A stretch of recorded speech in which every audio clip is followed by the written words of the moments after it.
اسمع ادويه مجانيه، ما كاين حتى شي دواء مجاني. لا لا، ليس هناك ادويه مجانيه تماما. لا بد واحد يخلص يؤدي. اللي كاين كل ما في الامر الان المواطنه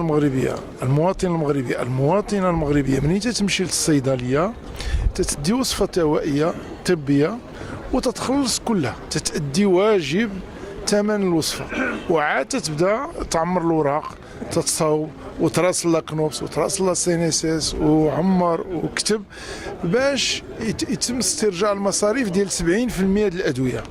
هذه النقطه الاولى.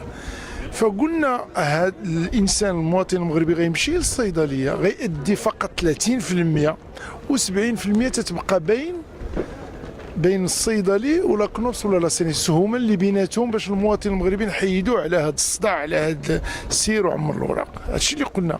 وقلنا في بعض الاحيان كاين 41 دواء مرض مزمن في المغرب اللي لا كنوبس ولا سينيس تتكلف فيه التكفل الكلي.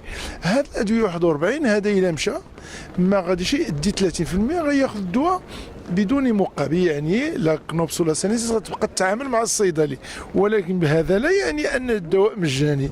الدواء لابد واحد تأدي، الا ما اداش المواطن غتأدي لا كنوبس غتأدي لا سينيسيس. هادشي اللي كاين.